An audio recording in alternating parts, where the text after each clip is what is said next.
A woman can make or break a man. You get into a relationship, it's a responsibility. You're choosing to lead that person. And the question then becomes, how can I serve this person? If you live a life of service, you live a good life. And if I'm at work, how can I serve? That has in the past triggered a lot of people. Why would I serve my boss? Like, what the hell? It's not for them, it's for you. But I learned a very important lesson in that moment, which was, I'm just not happy. I started to ask myself the question, what am I missing here? And it was purpose, it was meaning, because a lot of people get lost. And this is how you see like 50, 60-year-olds who are just depressed, even though they have all the money in the world. We, in today's society, you have so many man-childs. So many boys become men after a heartbreak. Use this time wisely, because this can be make or break you. We get this whole narrative of like high-value men. I hate it. So we basically got feminism on one side, and we got toxic masculinity on the other. Both of these are just so destructive to society. You dropped out of your school. You know, it's so funny. So I went to the top school in the country, had the top grades in the country. Academically, I was a success. But the reason I wouldn't send my child to school was...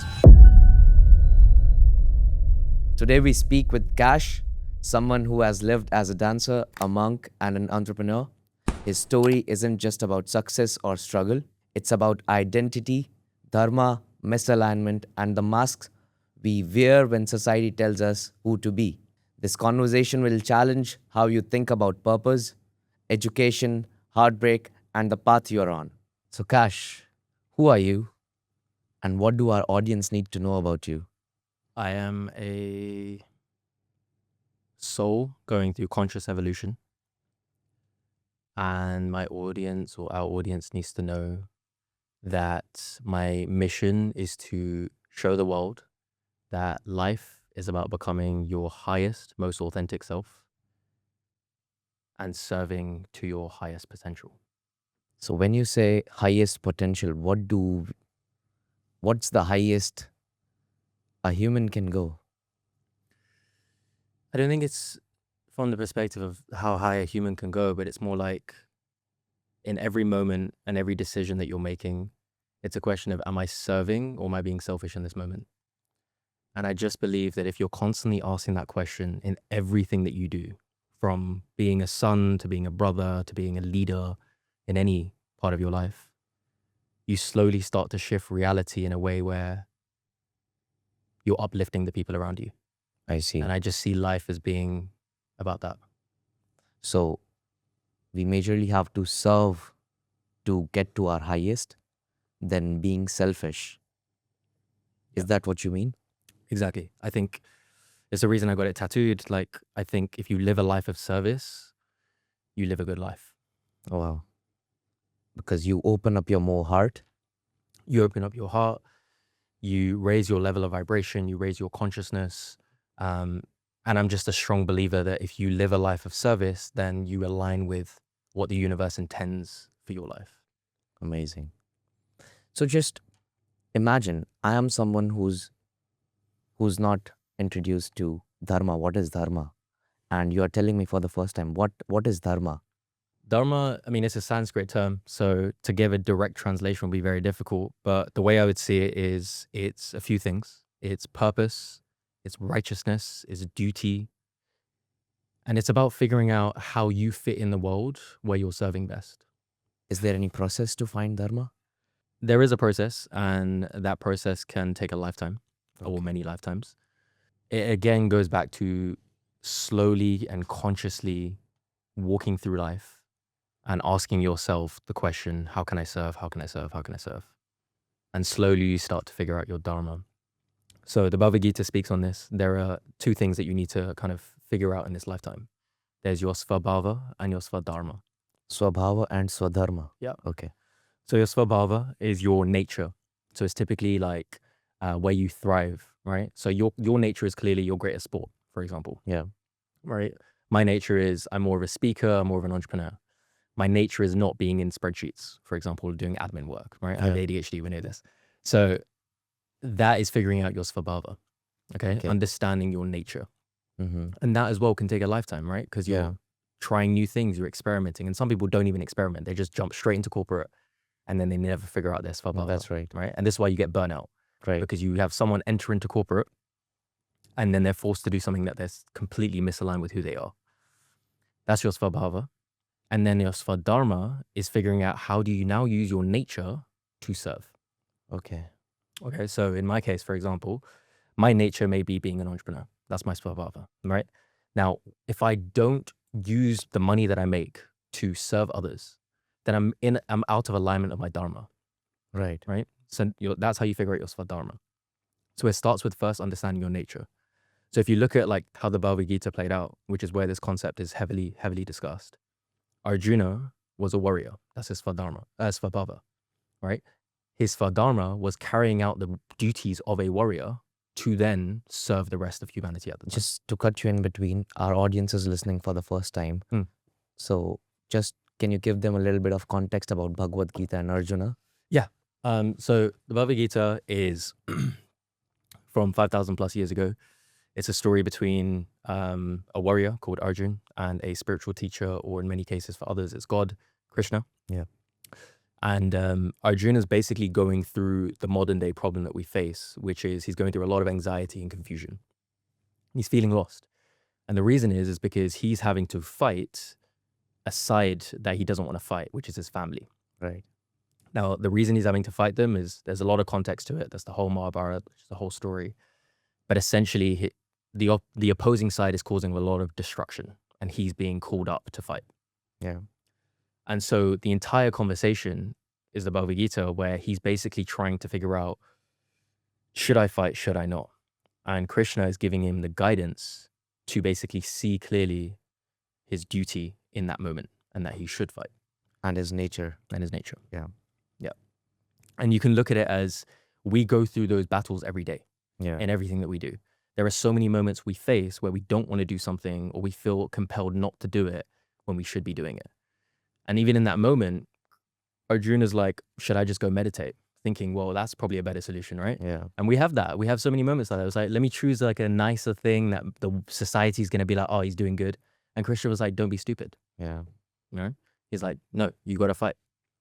And so I take a lot of my lessons from that. So getting back to Swabhava. His svabhava was warrior, being a warrior. Yeah. And the closer he got to that, the closer he got to understanding his duty. And the closer you get to, and my initial point on this was, the closer you get to both of those things, your svabhava, your svadharma, you actually get closer to understanding your soul's evolution. So your sanatan dharma, which is your eternal duty. I see.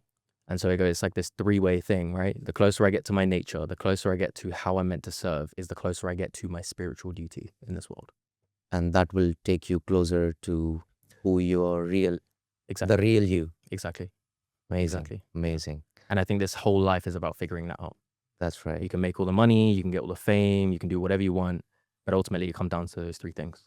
And then you have to serve. Once you attain everything, you just, but you just have to keep on serving to get there. Yeah, exactly. You get closer to understanding your true nature as a soul and connecting to the divine. And so my entire life, if you look at like my story, it's all been around figuring that out, and it continues to be that. And I accept that for the rest of my life. Like, I don't care about legacy. I don't care about what's going to come after me. I just care about that one thing, which is I'm doing all these things so I can figure out my eternal duty, which is connecting to divinity. When you were 14-year-old, you started this charity project and it failed. What did you discover about your nature back then? I discovered a few things actually. So the story goes, I am 14 years old and I decide I want to help people. So I'm like, you know what? I know how to dance. I could start a dance school. And if I started a dance school, I could take all the money that I raise and give it to a charity. So being 14 years old, I'm like, well, let me just start. So I have all this birthday money I've collected. I approached the leisure center, the local leisure center, and I'm like, look, let me have this for the next 6 weeks. I promise you I'm going to pack it out. And they're like, there's no way you're a 14-year-old going to pack this room out. Yeah. And I'm like, look, listen, I know what I'm doing. I go to an amazing school. I'm a smart kid. Just let me have this. And I'm like begging them for it. And then I eventually convince them and I transfer this birthday money to them. And then after that, I'm like, okay, how do I market this? Like I need to get people in. So I go to a print shop, I print leaflets. I sit there with the designer. I'm so excited for this. I'm printing the leaflets. I get this stack of leaflets. And then every weekend for the next 3-4 weeks, I'm going to the leisure center and just handing it out. Like old, young kids, whoever it is, whoever walks my way, I'm just handing, right? I'm just this like 14-year-old kid on a weekend just handing out leaflets. And some people are like, no, I don't want the leaflet. And some people are like, yeah, fine, I'll take it. And you can tell they're like not interested at all. Yeah. But I'm just like, just take it, shoving it in them. Yeah. It comes to the day, I've prepared this routine and I'm walking into the leisure center, walking into the room, the dance hall. And I'm half an hour early. So I'm practicing. And I'm practicing the routine multiple times over. I'm testing the speakers, making sure everything's good. And then it approaches 10 minutes before. And so at this point, I exit the room and I'm looking around and I'm like, no one's here. So I'm like, okay, maybe they're late. Maybe, they'll come in a rush on time. So let me get back to dancing. So I carry on dancing. It comes to the hour. No one's there. 5 minutes pass. No one's there. 15 minutes pass. No one's there. 25 minutes pass. One person shows up. And I'm like, damn, man. And I got 6 weeks of this. 6 weeks of this and one person showing up on the first day. And I'm like, there's no way I can continue doing this. Yeah. So I go home and I'm like, I'm so sad.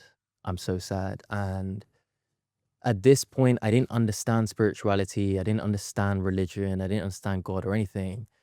But I pray to God in that moment. And I'm like, how could you make this fail when I'm trying to help people? Yeah. How does that make sense? Like, if I'm trying to help people, surely a God like you would be involved to make it a success. But instead, it's a massive failure and only one person showed up. But I learned a very important lesson in that moment, which was God helps those who help themselves. And I spent time studying where I went wrong. And ultimately, it was a strategy thing. I didn't understand that I needed to go online. I needed to explore digital marketing, which then became the reason my next business was a success. Yeah.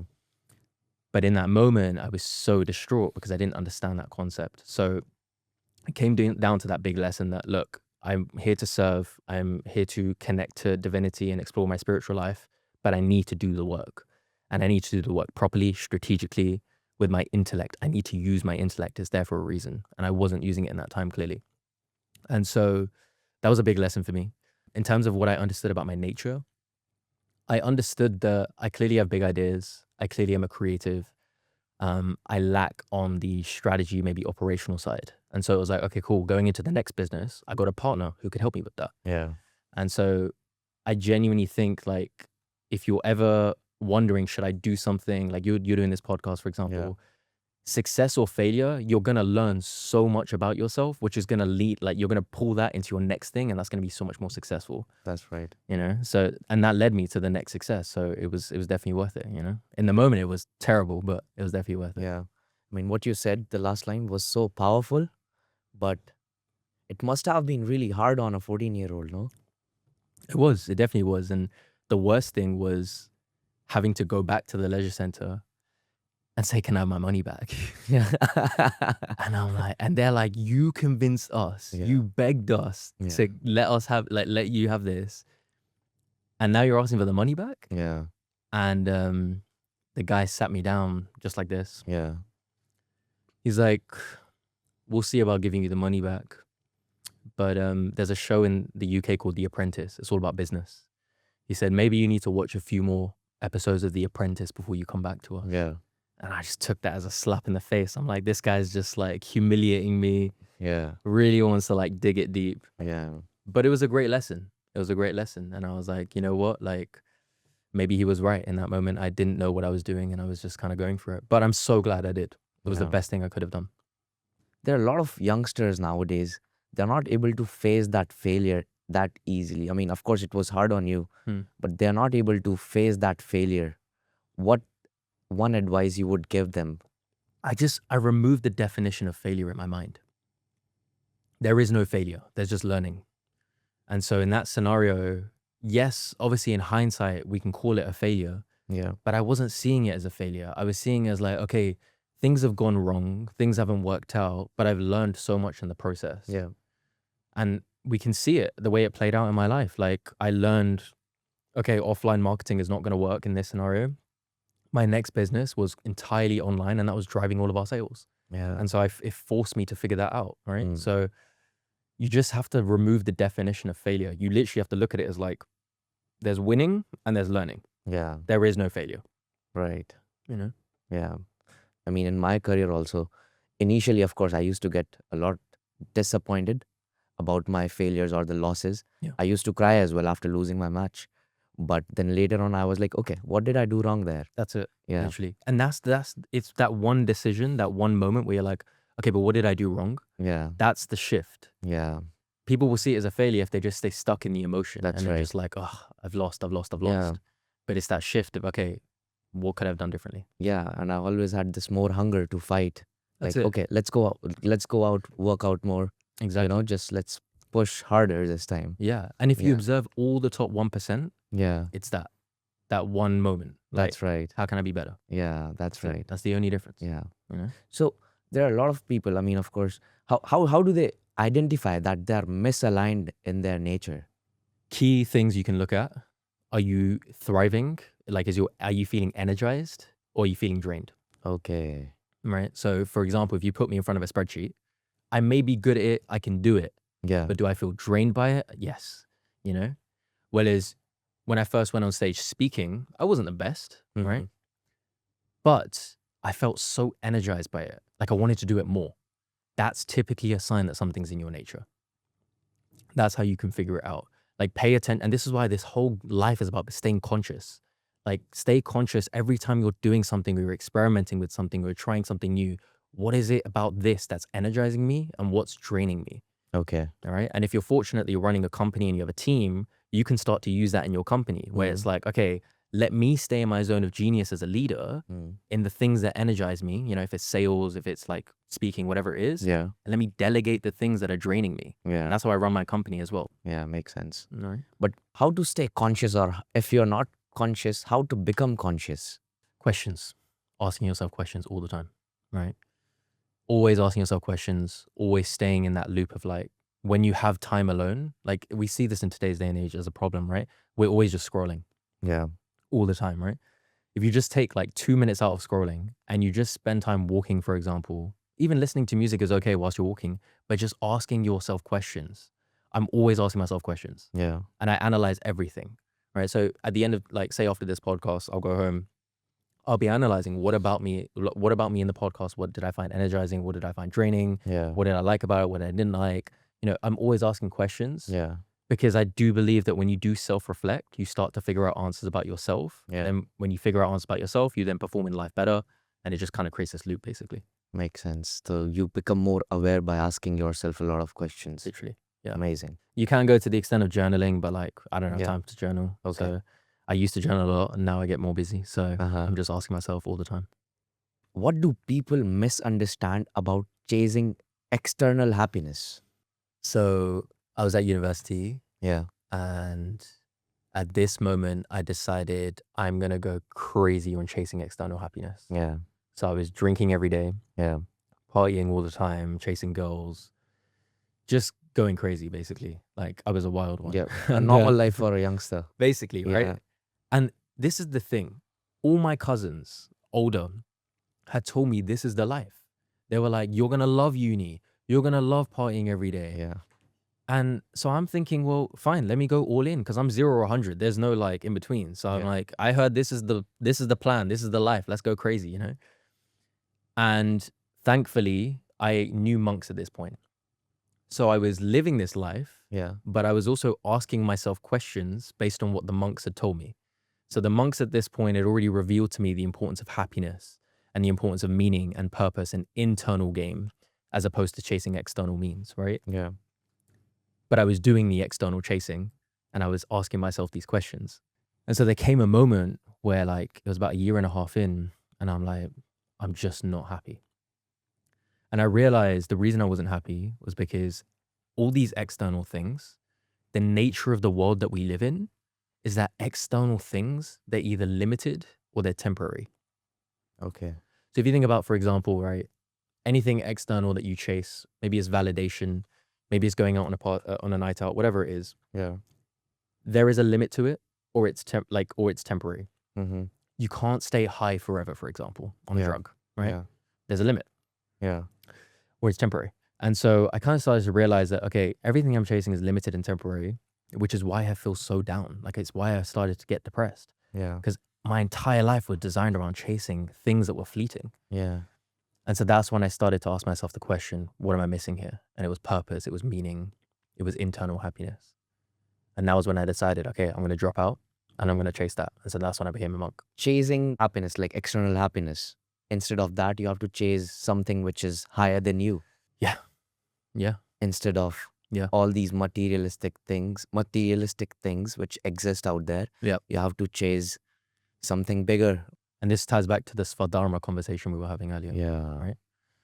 Because a lot of people get lost.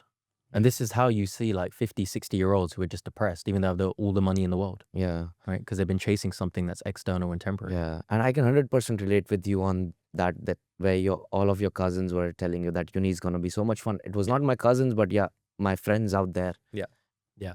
Yeah. They tell you this life, right? Yeah. And I also started to think, I was like, well, I'm living this fast life. Like I'm partying every day. And every kind of celebrity that you look up to, they promote this lifestyle, right? Yeah. All the rappers that we listen to, like they promote this kind of lifestyle, Yeah. right? Which is like go get drunk, chase Yeah. girls, whatever. Yeah. And I'm like, but if I'm not happy now, I'm not going to be happy being that guy. Yeah. So I'm like, something's off, right? The people that I'm looking up to, something's off. Like it's not real. Yeah.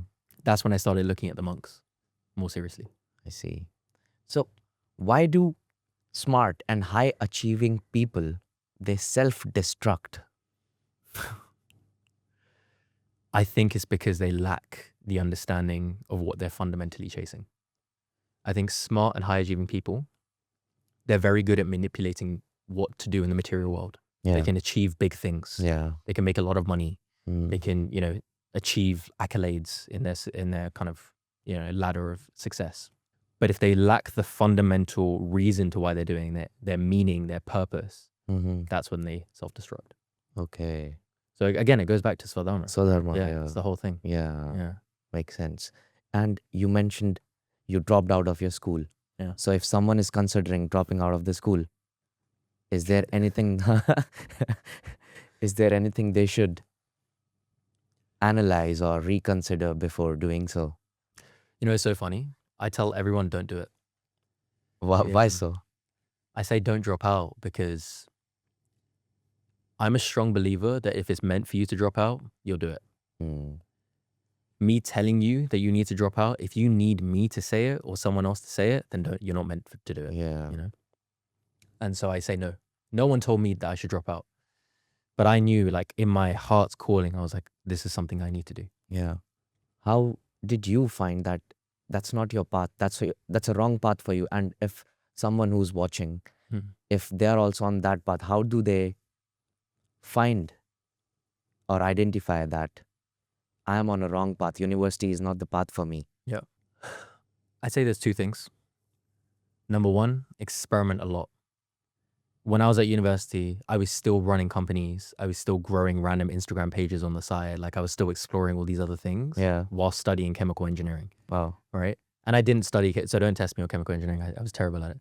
But I was doing so much experimentation on the side that I started to learn more things about myself and was like, okay, I'm not meant for this. But if you don't do that experimentation, then you can kind of fall into the trap of like, I just don't want to do this. Right. And the second thing, and it kind of relates to the first, is listening to your gut.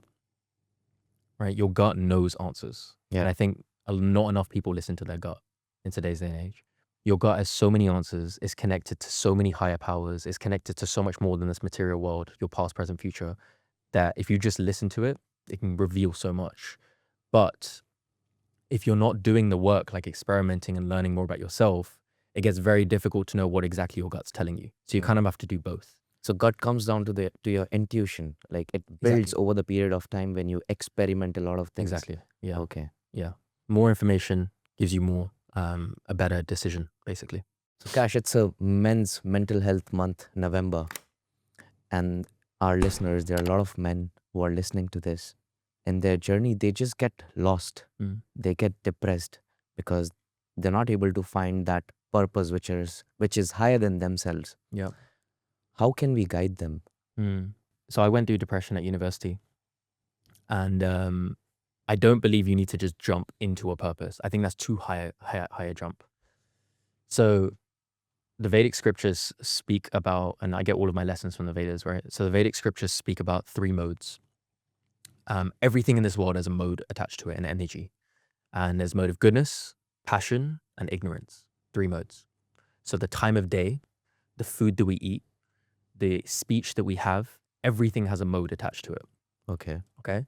Now, mode of goodness typically isn't great in the beginning, but is really good for you in the end, right? So think healthy food, right? Waking up early, Yeah. right? These are things you don't like in the beginning, Yeah. but they're really good for you in the end, right? You can even apply it to relationships, Yeah. right? So in the relationship, it may be focused, there may not be so much chemistry at the beginning, but there's high compatibility. Yeah. So it's a bit slower, it's a bit safer, but Yeah. it's really good for you in the end, right? Mode of passion. Mode of passion is great for you in the beginning, really bad for you in the end, right? So think takeout food, for example, right? Or even in a relationship, that's like your typical kind of high chemistry, toxic, passionate relationship typically ends up breaking up like 2 years later, for example, Yeah. right? And then you got mode of ignorance, which is just all poison throughout, all right? So think, for example, just drinking every day, right? That's being in the mode of ignorance for a long period of time. And so the thing with these modes is you have to assess in life, which mode am I operating in? And that typically determines your mindset. It typically determines your reality. And so in that moment in university, I made this assessment using this framework. My entire life, all my habits were all around the mode of ignorance and the mode of passion. I was eating takeout food every day. I was waking up at like 2 p.m. in the afternoon. I was partying every day, drinking alcohol every day.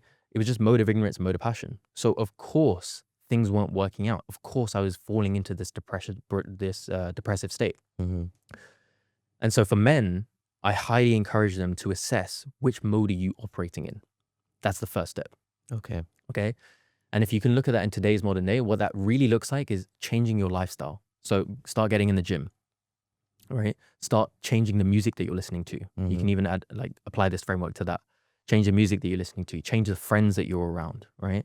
Change the food that you're eating. These are small things you can do to start shifting the mode that you're in to Yeah. get to a place where you're in mode of goodness. Yeah. Once you're in mode of goodness, you start to have more clarity. Mm-hmm. Then you can start exploring your purpose. Then you can start to find meaning, right? But Makes if you sense. try and jump from being depressed to try and find meaning, Yeah. it's impossible, Yeah. right? It's such a difficult path. You have to get to a place of clarity, then you can start exploring it. That's right. And a lot of people just stay in the mode of goodness because Yeah. it's not a bad place to be. But yeah, that's when you kind of can start exploring things. I wish someone told me this when I was young, because when you told me, it just clicked into my head that when I was pursuing tennis professionally, it came down from the mode of passion. Mm. And initially, of course, it was amazing. Even when I was sharing my vision or what I want to do in my life, Yeah. I was feeling good about it, that, Yeah. this is what I want to do. Yeah. Yeah. I Yeah. want to become a pro. Yeah. But then later on, I joined Navy and things started going down road Interesting. and my career started going down road. Wow. And then I was not happy then. I became depressed. Mm. And then I just switched my career. I was like, okay, this is not a good thing to do now. Yeah. Yeah. That's the thing, right? It's so good that you pick that up. You can apply this mode to anything in your life, Yeah. right? Yeah, but what you said, that ignorance, passion, and Goodness. goodness. But while pursuing my passion, I developed a lot of goodness. Mm. The habits, I would say. I was waking up early. I was eating healthy. So do you think passion, in some sense, it's still okay? Passion's okay, but in that scenario, it's more your intention that was in the mode of passion. Your Yeah. habits were in the mode of goodness, but your intention was in the mode of passion. Okay. And so you got to assess that, right? So an intention in the mode of goodness typically is like for bettering others. That's usually the case. An intention in the mode of passion is typically for bettering yourself only. Yeah. And this is where you get into nuances and subtleties, and it can get very, very complicated. But the best thing for a guy who's depressed or feeling down, just apply these modes to your lifestyle, Okay. and you'll start seeing shifts. Yeah. And that's where things start to So change. first to look which mode they are in, and then Yeah, exactly. And so like one of the things I started doing was like, I got really depressed because I was obviously living that lifestyle, and I was also going through a breakup at the time, and she cheated, and it was like a horrible, horrible situation. yeah. And so luckily I had this information, I had this knowledge. So it was an immediate like, okay, switch. I need to get into the mode of goodness as soon as possible. So I was going on runs every day. I was listening to podcasts. I was just fueling every sense of my body with things that would get me into the mode of goodness, from listening to the right things to doing the right things. And that then gave me the more clarity of the next steps I should have taken. As you mentioned your heartbreak, why does heartbreak evolve people Yeah. more than success? We're humans, man. Pain drives us more than pleasure. You know, it's funny. I say, for men, we in today's society, you have so many man-childs, right? You have a lot of 30-year-old men who are still acting like children.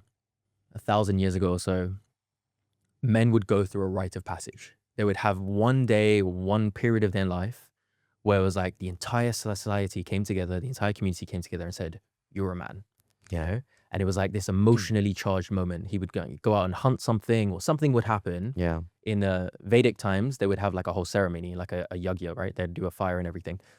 But the point is that this man would go through something to make them be like, okay, now I'm a man. Yeah. Today's day and age, we don't have that. Yeah. And because we don't have that, you get men being 30, 40, 50 years old who just never kind of evolved. They never realize they're a man. Yeah. But heartbreak is the rite of passage of modern day. That's what I see. Okay. Because you notice so many boys become men after a heartbreak. Yeah. And so I always say to men, like when they're going through a heartbreak, I'm like, dude, use this time wisely because this can make or break you. How do you turn emotional pain into a productive discipline? You channel it. Channel it. You have to channel it. So, for example, you feel pain. A lot of men go through anger, especially in today's day and age. A lot of men go through anger. And anger isn't a bad thing. And this is the thing. We have to look at emotions. None of them are bad. Anger's not bad. Resentment's not bad. None of these are bad. They're neutral things. The question is, what do you do with them? So anger is great in the gym, right? Lift better weights, right? You can lift stronger weights. You can get stronger. You can feel better, right? So the point is you channel the emotion into something that's productive for you. Okay. So when I was going through the heartbreak, for example, I had so much anger, right? She cheated. She did all these things. Yeah. But in that moment, I was like, okay, I can either use this to fly Yeah. or I can use this to crash. Right. And so it was like, okay, get to the gym, put it in the gym, right? Put it into my business, Yeah. start growing the business. 4 months later, I hit 6-figure run rate because I was giving so much into it. Mhm. And so the point is you just got to channel it. That's how you turn emotional pain into something that's more productive for you. Okay, so for someone like me who had a heartbreak, and at that time I had no choice. I was like, okay, I've got my tennis with me. Mm. I'm gonna just play my heart out. So is that a right thing to do? I think it is. Why not? Right? Did you get better in tennis? Yeah. There you go. Why not? So, as in, the point is, look, 2 years later, I took a forgiveness course. Okay. And the reason was because I started to realize that I can't let that anger fuel me forever. Yeah. And this is why I go, earlier in the podcast, I was saying about staying conscious. Yeah. You have to stay conscious. So it was like, okay, I'm conscious that right now I have a lot of anger, but I'm going to consciously use that anger to fuel me for the next year or two. But then when it came to 2 years, I'd healed from the breakup, but I was still using this anger to fuel me. Yeah. That's not healthy. Yeah. And that's where a lot of people get stuck. And so again, by staying conscious, I was like, okay, let me take a forgiveness course. Yeah. Let me let this anger go and let me start fueling my life with more kind of a better source. Yeah. And that's where purpose and meaning became more of a priority to me. And so now I'm fueled by more purpose and more meaning and not at all by the breakup. So Yeah. that's the key difference you have to kind of ensure. So in your case, for example, you threw it into tennis. Yeah. If you continued with tennis, there would come a point where it's like, okay, you can't let that fuel you forever, Yeah. And that's where you get a lot of successful people fall into this trap. Yeah. They're still being fueled by a breakup that happened like 20 years ago. Yeah. And they're making all this money because of that one breakup, Yeah. And that's when they end up upset and unfulfilled. Yeah. That's why a lot of men, they're sad, they're depressed, they're still carrying that trauma. Exactly. Yeah.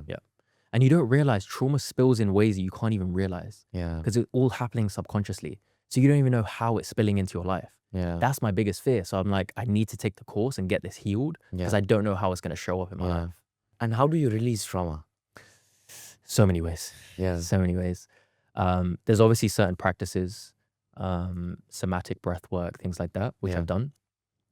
There's also I believe you and this isn't something I believe too, this is scientific. You can release trauma just by getting into the gym, right? Through your body. Yeah. A lot of trauma is trapped in the body. You can just let it out in the gym. So there's multiple ways to release it. You have to find what works for you. Yeah. But yeah, I think for men, it's the gym for sure. Yeah, because recently I had this experience where I was talking to my relationship coach, and I was carrying this trauma for a very long time inside me. Yeah. And he just tapped into that emotion. Mm, And after that, I just cried my heart out. nice. And I could feel this heat coming out of my body. Like there was a lot of heat. I literally started sweating. Wow. Yeah. And then you felt released after? Yeah, I mean, since then I've been feeling a bit lighter, to be honest. Amazing. Yeah. Yeah, I've been feeling a bit lighter, bit more productive. Yeah. I'm I'm having more clarity Yeah. in what I want.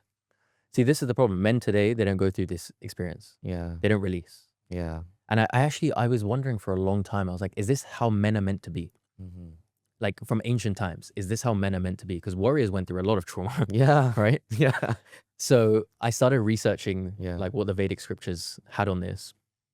And it turns out men from the beginning were designed to go through these types of pain. They were Yeah. meant to hold burdens. They were meant to kind of, provide for everyone and take on that So responsibility. biologically, we are We're meant for that. Okay. Where today we lack is that men back then, they would transmute the pain into spiritual growth.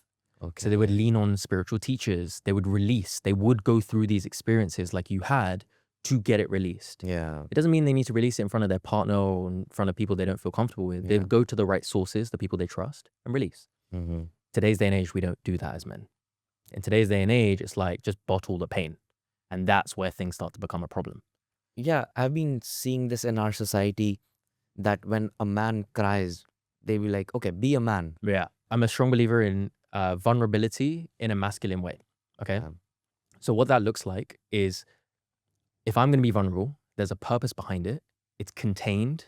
And by the end of it, I should have moved forward in some sort of way. Right. So where it becomes a problem, or like this whole like men crying become very feminine or whatever, is a guy just going in front of a girl and just crying his heart out. Right. Yeah. That is 100% going to reduce her attraction for you. 100%. Okay. It will. But if you go to your partner and you're like, I'm feeling XYZ, I want to resolve this so we can move forward in the relationship, you're now being vulnerable in the most masculine way, and Yeah. she'll respect you for it. Yeah. And if you cry after that, that's fine. Yeah, because it's being contained for a purpose. Yeah. That's the difference, right? If you look at like masculine, masculine is about the container, feminine is about what's inside the container, the fluidity. Hmm. And so I'm a strong believer in being vulnerable in a masculine way, for sure. Yeah. This is really powerful, being vulnerable in a masculine way. Yeah. Yeah. This is a new term for me. Yeah. Yeah. Because you need to, otherwise you start to become a problem for society Hmm. as a man. And it comes down to your purpose and duty as a man is to lead the people around you. Yeah. How are you going to lead if you're holding all this trauma, Mm. right? If I'm holding, for example, trauma around like rejection, Mm. and then I'm leading this team, like we have a team of 40 people now, Yeah. that's going to spill into them, Right. right? So now I'm a problem for them. I'm doing a disservice to my team, Yeah. which is not what a leader should be doing. And so I have to somehow deal with the trauma. And that's why I believe in dealing with it in a masculine way as a man. Yeah. Powerful, man. So pretend as if I don't know anything about what actually monk is, a monk. Yeah. Yeah. So I want you to take me back to your monk period. Why did you firstly become a monk? And before that, what is monk? A monk is someone who lives in an ashram, practices celibacy. So no sex, no alcohol, no eating meat, no gambling, no nothing. Yeah. They live in an ashram and they dedicate their life to service and spirituality. Okay. I mean, I don't want to say all of us should dedicate our life to spirituality, but they dedicate their lifestyle to it. Mm-hmm. And so the reason I became a monk was because obviously at this point I was studying the Vedas and I had spent so much time around them. And they would always speak about how back then, 5,000 plus years ago, you would be a monk until the age of around 25. And then you would decide if you get married or you stay as a monk. Okay. And what would happen is all of that journey up until 25, those lessons would spill into you being a better husband and a better father. Okay. So I was like, okay, interesting. I don't need to be a monk forever, but that period of 0 to 25 would give you the lessons to be better, right, in society. So I was like, well, I can't do 25 years as a monk. It's impossible. Yeah. So I was like, let me at least get something from it. So I thought, let me do like, 5-6 months basically.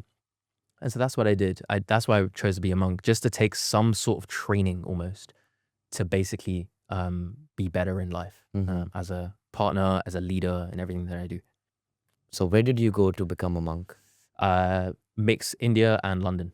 Okay. Both, yeah. So I was traveling in India for a bit, and then I was also in London. And London was mainly the ashram. Okay. Yeah. And how was your journey?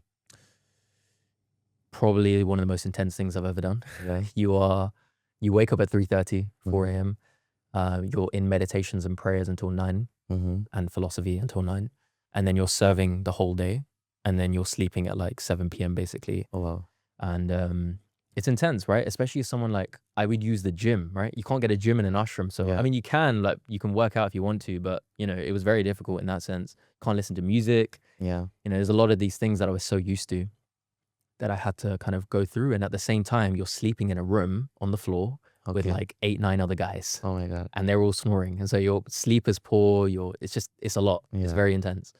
But you grow so much. Yeah. You learn so much. You're forced into this like kind of lifestyle where you get to just explore so much. Yeah. So did anything change, like from a past day monk Yeah. to a modern day monk? Like, is there any difference?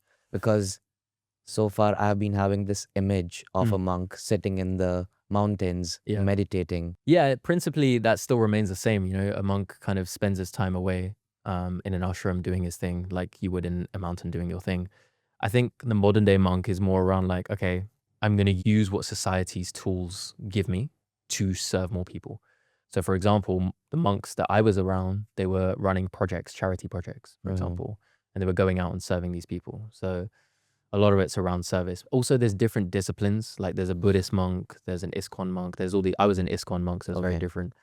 ISKCON monks are designed around how can I serve society all the time. Yeah. So their entire day is just around that, basically. Amazing. Yeah. So what impact as a monk you had on your life to figure out things? And what advice can you give to our listeners? So I'd say like the biggest lesson that I took away from being a monk was live a life of service. And so that's when I got it tattooed.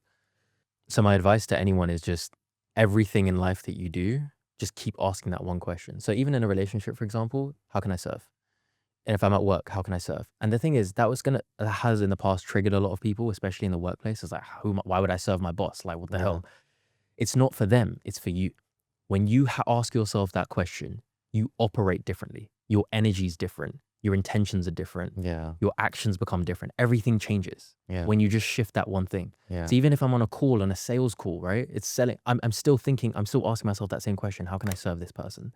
Because I just know that subconsciously things will start operating in the way they need to if I just ask myself that one question. How can I serve? Right. Yeah. So Kash, you mentioned the act of service. How do you apply it into a relationship? Micro behaviors. Yeah. So everything that you're doing should be like, how can I serve this person? I think just firstly, even getting into a relationship. A lot of today's society, we get into relationships because we just like them. Like it's a selfish desire at the end of it all, right? It's like, I like this person, I want to be with them. Yeah. They make me a better person, I want to be with them, which is great. But ultimately, you get into a relationship, especially from a man's perspective, you get into a relationship and it's a responsibility. You're choosing to lead that person. And so if you're choosing to lead that person, the question then becomes, how can I serve this person? And that shifts everything. Yeah. That shifts how you contain her, how you lead her, how you act as a proper masculine man. Like it shifts a lot just by shifting that one narrative. How can I serve this person? How does a masculine man act in a relationship? Yeah. The best way I like to describe it is container versus what's in the container. So masculine is typically the container. Feminine is what's inside the container. And so a masculine man would act as kind of this structural support for her. And so when it comes to her emotions, for example, he can be the supportive partner for her. When it comes to her figuring out her life, he can lead her in that direction, right? So being that container for her, that's the biggest thing I would say when it comes to being a masculine man. Being a container. Wow. Yeah, exactly. So that like the feminine can rely or feel protected into that. Amazing. Exactly. And then that she can be her best self. Yeah. And when she's her best self, you then become your best self. And it becomes this perpetual cycle. Yeah. Right? But you have to lead it as a man. Yeah. And that's where I see kind of men failing today. They're not getting that one concept. And so they'll get into a toxic relationship and they'll be like, she's psycho. you know? Yeah. Like she's the emotional one. Yeah. She's not the emotional one. Yeah. You're the emotional one. So Yeah. she's then reflecting that, right? Yeah. You're not being the container. So she's naturally spilling. That's right. That's what's happened. Yeah. So to not let her spill, you have to be the container. Exactly. And where does that come from? That comes from you leading yourself, Yeah. right?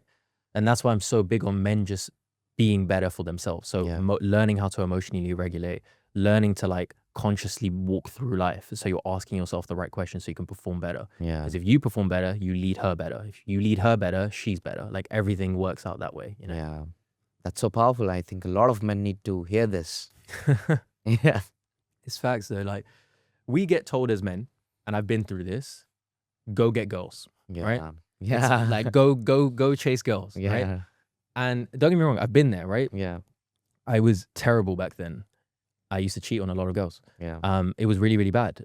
But that was the advice I was given, Yeah. right? As men, we're just told that like it's a good thing if you can get loads of girls. That's right. You know? And it's like a status thing that, oh, I've slept with so many women. Yeah. It was, and it was for me. Like I was Yeah. chasing so much validation, right? Like how many girls have I slept with? How many girls can I pull tonight? Like Yeah. it's a big thing. Until I started to become conscious and realize this is not the direction that I want to take my life. And I think men need to start respecting other men who choose not to walk down that path. And we're starting to see that shift. We're starting to see that shift. And that's part of my purpose, which is that I want men to realize that like you can go chase that path. You'll end up unhappy. They'll end up unhappy. Yeah. Basically, it's destructive for everyone. It's an entirely mode of passion route. Yeah. It feels great in It the just moment. makes you feel empty at the end. Exactly. Yeah. Terrible in the end, right? Yeah. And that's what I did. I felt so empty. Yeah. Well, is this path, it's like, okay, it's a mode of goodness path, right? It's like, it doesn't feel great in the beginning, right? You're not getting all that validation up front. Yeah. But you start to seek a more secure, happier relationship. And the thing with men is a woman can make or break a man, right? And I've seen it so many times. Yeah. I've seen so many men be at the peak of where they're at, choose the wrong woman, boom, they're gone. Yeah. And then I've seen men be at their lowest, choose the right woman, and they're flying. Yeah. So she can literally make or break you. Yeah. And so if you don't know how to attract the right kind of woman, you're screwed. Yeah. And if you're chasing all that validation up front, there's no way you're going to be able to attract the right woman because you don't even know what's going on. So that's the biggest thing I say. So how do you choose the right women? You work on yourself. So I'm a strong believer that your subconscious mind dictates 99% of your life, right? It determines your energy, your aura, your habits, your lifestyle, the words that you use, the thoughts that you have, everything. A lot of this is down to your subconscious. The thing is, you can't consciously control your subconscious because it's your subconscious. Yeah. What you can do is using your conscious mind, control your habits, control like, you know, the friends you're around, the work that you put into yourself, etc. So if you do the work, your subconscious then operates accordingly. And that naturally will attract the right people into your life. And therefore you'll be able to find a better partner. That's what I strongly believe. And it kind of goes down this route of manifestation. This is how manifestation works, right? Yeah. So yeah, that's what I would say. You attract the right partner, both men and women, by essentially being conscious with what you let into your subconscious mind. Yeah, you don't have control on your subconscious, but you can control the actions consciously. Exactly. Amazing. Exactly. Yeah. Yeah, I think that's the biggest thing. But look, I'm not married, so I can't say. But you know, for sure, I think men need to choose better. I think men, and the only way they can choose better is if they are better. Yeah. Like we get this whole narrative of like high value man. I don't know if you've heard of this on social. Yeah, I've heard it. Yeah. I've seen it in a lot of reels. I hate it. Yeah. I hate it so much because we're in this world. Okay, so we basically got feminism on one side, we got toxic masculinity on the other. Feminism on one side, like the highly extreme feminism, is saying like women are better than men. And the toxic masculinity is saying men are better than women. Be a high value man. You can have your pick of the choice of the women and like be done with them, whatever. And I'm like, both of these are just so destructive to society in every way that you basically lose what is the essence of a relationship, which is two partners coming together to create something magical. Yeah. For the betterment of society. Like you produce better children, etc. And so my belief is like, don't chase this high value man approach, which is like very validation seeking and trying to control women. And equally, if you're a woman, don't chase this extreme feminism where you think that you're better than men, because all that's going to happen is you're not going to have any men in your life. Yeah. Right.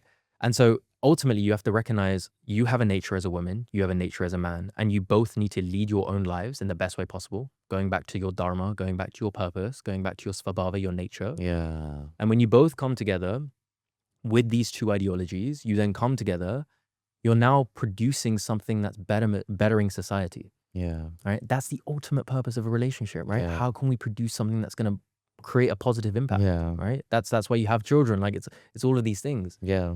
And yeah, I'm just a strong believer in that. Like, don't chase a high value man for that reason. Chase a high conscious man. High conscious man. Yeah. Amazing. Yeah, it can be, you can be producing either children or you start a business. Yeah, whatever together. it is. Yeah, children, whatever it is. You don't need to have Yeah. children, but the point is that you being together is better for everyone around you. Yeah. That's the point. And that's also a sign of a good relationship, right? If you two are together and both of you bring out the best in each other, Yeah. and as a result of bringing out the best in each other, you're better for the people around you, that is a relationship, Yeah. right? Yeah. Otherwise it's toxic. Yeah. And why would you get into a toxic relationship? Like, it That's doesn't right. make sense, you know? That's right. So yeah, in toxic relationship, you'll just lose a part of yourself. Exactly. Instead, you should come together, grow Literally. together. Yeah. Yeah. I was in a toxic relationship. I was a terrible son as a result. I was a terrible brother as a result. I was just terrible with everyone around me because I was so consumed by this toxic relationship, Yeah. you know? Whereas if you're in a healthy one, you're better to everyone around you. Yeah. Yeah. So as we started talking about children, Yeah. I want to lead the conversation toward the schooling. So what's your comment on that? I wouldn't send my children to school. And why is that? So I went to the top school in the country. I had the top grades in the country. I was all A stars. So academically, I was a success. But the reason I wouldn't send my child to school is I believe that the entire schooling system, if you really date back to how it came about to basically support a labor force for the people who wanted to run companies. Yeah. That was the reason it came about. It was like, how can we systemize getting people to work for other people? That's it. Mhm. And so, and this is going back to what we said about earlier, right? Nature and purpose, svabhava and svadharma. Yeah. How can a kid figure out his nature and figure out his purpose if he's in a systemized system where it's like everyone's doing the same thing at once? Yeah. You'll look at a kid who is terrible at math and be like, he's bad at school. Yeah. But he could be an amazing artist. Yeah. But the schooling system will say that kid's bad. Yeah. And so I just don't want to put my kid through that. I would rather my kid, I see something in him, for example, maybe he's a great coder. And it's like, cool, I'm going to now push him in the coding direction because I Yeah. can see so much potential in that. Yeah. Like, if you look at the most successful people in the world, they found what they're good at and they double down, That's right? Cristiano Ronaldo, best Yeah. football, like, I think he's the best footballer. yeah. So best For me as footballer- well. Yeah, exactly. There we go, right? So best footballer, he doubled down. Yeah. He saw he was great at football, doubled down, Yeah. right? Same principle. So the schooling system is like, oh, you're great at this, but you're not good at this. Okay, we need to work on this. Yeah. I just don't believe in that, right? Yeah. I look at everyone who's successful, they've not done it like that. They've not Yeah. worked on their weaknesses. They've worked on what their strengths are and doubled down. Yeah. That's how they achieve Yeah. success. There's this animal analogy. It says there's a snake, Yeah. lion, Yeah. elephant, giraffe in one classroom, Mm. and the exam is to climb a tree. Yeah, exactly. That's perfectly it. Exactly Yeah. sums up my point, right? Which is like, why would I put my child through that? Yeah. Also, little things like, I've studied the mind so much neuroscientifically to know that what you let into your mind can, again, make or break your life. All it takes is one teacher telling a child at such an early development of their mind that you're not good enough. And that Yeah. child grows up now thinking for the rest of their life they're not good enough. Yeah. And they're going to have to go through so much work just to rewire their mind to get rid of that belief. Because your belief determines your reality. Yeah, I went through the same path. I Yeah. was studying in a school. Yeah. And I used to just sit in school. I was barely understanding anything. I was just doubting myself, like, okay, what's wrong with me?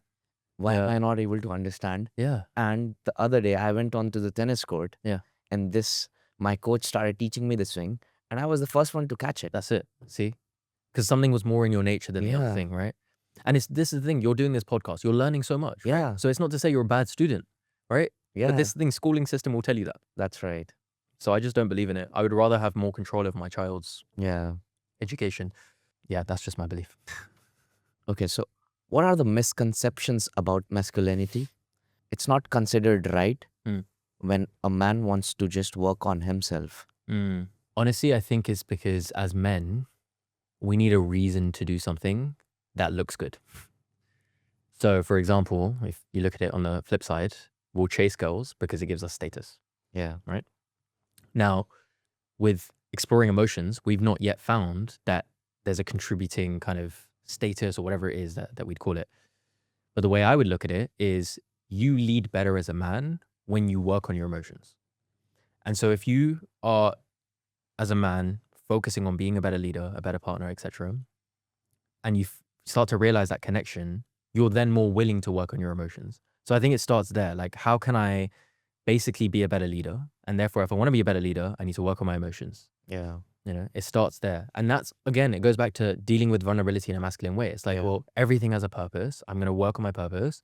And so I want to explore my emotions so I can be a better leader. Yeah. So a better leader needs to understand, or maybe if one word I have to say, have to be a better empath to Yeah. understand others. But to understand others, he needs to understand Exactly. himself first. Yeah. No, I don't blame women. The women who have decided to basically take their own leadership and start working for themselves and controlling kind of their own life, I don't blame them because men are not showing up. Right.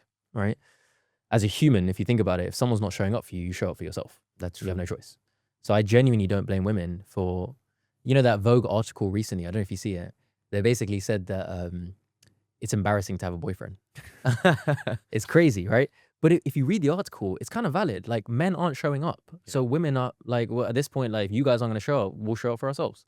Yeah. Which is so valid. If men start to explore, because we also have to think about it. Who are men looking up to today? We've got the biggest voice out there, which is like huge toxic masculinity, red pill guys who are basically saying women are less than them Yeah. and that you should be a man and like not have any vulnerability, not explore your emotions, not do anything like that. So then men look at that and they're like, okay, that's where I need to be. And then if you basically show up like that, then you're not really in service to the people around you. If you can't deal with your emotions, if you can't regulate your emotions, you can't serve your wife, you can't serve your partner. Yeah. Because how are you going to then understand her emotions if you can't even understand your own, like you said, right? Yeah. And so I just think that it would make sense for then a woman to take care of her own emotions and take care of her own lifestyle if a man's not showing up. Yeah. So I don't blame them. I think men just need to show up better. And men can show up better by not just providing financially, but also providing emotionally and spiritually. Okay. You know, leading her in all these areas. Yeah. Because that's your job as a man. Yeah. So a lot of men, they complain nowadays about, okay, what is my wife or what's my woman she's doing for me? Women bring spiritual protection to men. Men give physical protection to women. So you have to remember, you're both coming together for a higher purpose. She protects you in one way, you protect her in another way. If we really look at this all, the feminine has so many abilities that the masculine just can't have. She's better with her intuition. She's better when it comes to the abundance that she can create in your life. She's better when it comes to creativity. She's better when it comes to devotion. There's just so many aspects, and maternal instincts, etc. There's so many aspects that she brings to the table, and it's the role and duty of the masculine to realize that. And in realizing it, he then starts to value her, cherish her, give her that safety, that container for the relationship to flourish, right? Because if you go back to what's the Dharma of a relationship, what's the purpose of a relationship? It's solely so you both can come together to spiritually evolve for bettering society, for connecting to your higher purpose, to connecting to divinity. The only way you can do that is if you realize where you both come in play. I think there is no like, I'm going to do everything, you're going to do nothing, and I'm just going to take. There is none of that. Yeah. If you see it like that, then you kind of lost the plot. Have you seen those reels where the guy's like, I'm working so hard and my girl is just saying she's manifesting? Yeah. Have you seen that? Yeah. And it's like, the guy's like there on a laptop, like making all this money. Yeah. And the girl's just in the background, like doing her thing. And it's like, oh, she calls it manifesting, but I'm the one doing all the work. No, she is manifesting. That's what they don't realize. Yeah. See? So the feminine is described as Shakti. Okay. So that's her feminine power, her femininity. Now, Shakti can make or break the man. Okay. So Shakti is the kind of, it's the feminine. Shakti is kind of a vessel which connects you to the higher power? Can Or be, the god? yeah, can be. Yeah. But if we're in this particular context, you've got Shakti as the feminine. Okay. Now, Shakti can either constrict an energy or expand an energy. Shakti is where abundance comes in. It's where devotion comes in. It's where all these other kind of feminine traits come in, okay? So when you as a man give her that safety, give her that comfort, her Shakti expands. If her Shakti expands, so does your abundance. That means more wealth, more opportunities, Yeah. everything else coming back to you. And so you have to realize that as a man, that by actually giving her that container, by taking care of her, she can actually contribute more to your life. And you can expand that container, Yeah. which can carry a lot of Exactly. Yeah. amazing. Yeah. So it definitely comes back. You both serve a role. Yeah. You both serve a role for sure. You have to realize that as a man. If you get into this mindset that she's doing nothing and I'm doing everything, then the relationship fails, basically. Yeah. Yeah. So if a man needs to expand his vessel or the container, he needs to treat his women right. Yep. Fulfill her needs. Yep. And support her emotionally. Yep. And it goes back to, I'm not fulfilling her needs just for the sake of it. Yeah. It's for a higher purpose. Yeah. It's for the betterment of this relationship, so we can both connect, so we can be Right. our best selves. Like, it goes back to all of that, right? Yeah. If you get into this mindset of like, I'm doing this just for her, then it becomes transactional. Yeah. Yeah. You're just doing your duty. Yeah. Yeah. You can stay in that for a long time, but if you don't recognize the higher purpose, you're gonna miss out on what actually is the That's relationship. right. Yeah. That's right. You're gonna miss out on that intimacy. Yeah, absolutely. As a man, when we are growing up, we are just seeing a lot of disappointments as an athlete. Yep. Male athletes, how can use their masculinity there to show up better in their respective sport? Yep. Or when they're leaving the sport also, when they're transitioning to some other career, how can they use all these things? I think it's about recognizing your nature as an athlete.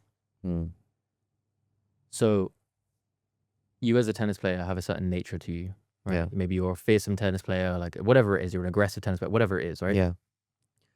Using that and applying it to the next thing that you do. So if you look at Kobe Bryant, right? Yeah. Amazing basketballer. Yeah. When he switched out of basketball, he started exploring creating these shows in business. Or even at, Michael Jordan, same principle, right? After basketball, went into business. Yeah. He applied the same nature that he had in basketball into his companies. Yeah. Same thing, right? Because you recognize, like, I'm this kind of player. Yeah. And so I think it comes down to that. Like, it goes back to self-study, self-reflection, inquiry. Studying yourself and your nature allows you to basically bring what's good for you into the next thing. So if you're pivoting in life and you've failed in one thing, whatever, Yeah. you can then take that and go into the next thing. Yeah. That's what I did. Like how you mentioned that you need to experiment a lot of things. 100%. I did. Yeah. And I did not really enjoy that corporate part or the sports management part Yeah. of my life. Yeah. And then when I switched to be a coach, Yeah. a tennis professional coach, I started feeling more complete. Yeah. Because I think that's my nature. That's I more in your nature. see Yeah. when I see people improving, Yep. thriving, Yep. just because of that one tip I gave them, Yep. that makes me super happy. Okay. And I there you feel go. fulfilled. Yeah. So that's something that's clearly in your nature, Yeah. right? And it's somewhat in your Dharma as well, right? Because you feel fulfilled by serving someone else. Yeah. So it ties back to that. Yeah. And the closer and the biggest thing I say, okay, failures will come. If you see your entire life as everything in this life is designed for my soul to evolve, then suddenly the failures are stepping stones for something bigger. So you then you shift the frame of how you look at life. You're like, okay, I failed in this thing, but that was because my soul needed to evolve so I could do this thing better. And I failed in this thing, but that was because my soul needed to evolve in this thing better. So you may have failed I don't know if you failed whatever it is in tennis, but then it's like now you can be a better coach. Yeah. Because now you're actually like studying the sport more in a certain way, for example, and you're feeling more energized in this way, Yeah. whatever it is, right? And so if with anything in life, whether it's business, athletes, whatever it is, the same principle applies. Like if you just look at life as this life is for my soul to evolve, then everything that comes in is for a reason, right? We talk about karma. Karmic lessons are there for your soul to evolve, right? And so I'll give you an example, right? When I broke up, I went to an astrologer and I was like, what is going on? Why did she cheat? Why did this break up? Whatever happened? He said, listen, your karma in this particular scenario is you were meant to go through this breakup. She was meant to cheat on you. And I was like, what the hell? He was like, look, if it wasn't her, it would have been someone else, because you had the karma that you have to go through this experience. Why do we go through experiences like this? We go through experiences like this is because before we came in this lifetime, we chose these experiences for our soul to evolve. Yeah. Right? That's the lens I look at life. And that's what the Vedas teach. So I look at that lens, right? And so if you look at any failure you experience as an athlete, you just have to remember that one concept that if I believe that I'm a soul, then as a soul, I came into this lifetime with certain lessons that I have to play out so I can evolve. Yeah. If I don't take the lessons from the situation, I'm not evolving. And I'll keep going in that circle, that Exactly. loop again. Exactly. Okay. And that will keep showing on. This is why you see so many people in relationships going through the same partner all the time, Yeah. always attracting toxic things, because they're not learning the lesson. Yeah. Their soul chose these like experiences to learn lessons, but they're not learning the lesson. Yeah. And so I just think that as an athlete, business entrepreneur, whatever it is, relationships, same principle applies.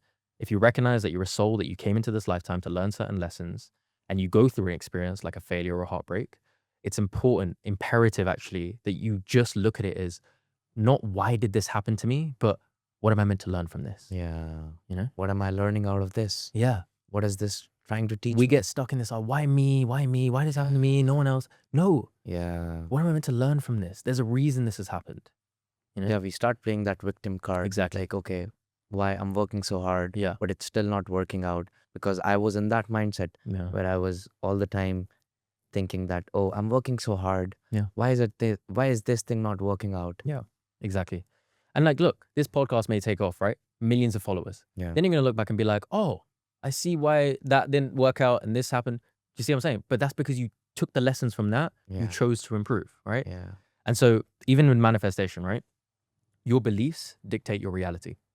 So if you, the only reason you can walk from here to the other side of the room is because your mind believes it. Yeah.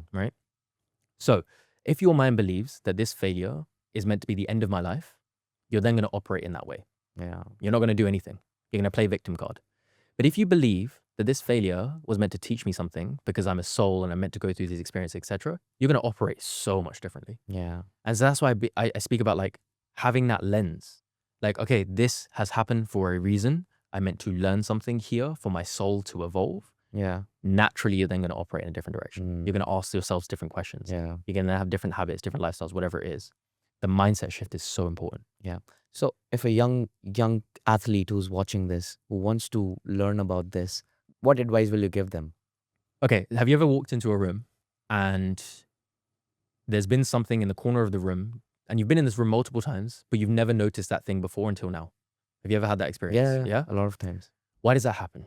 The reason it happens is because your brain processes thousands of bits of information, but it can't do it all at once.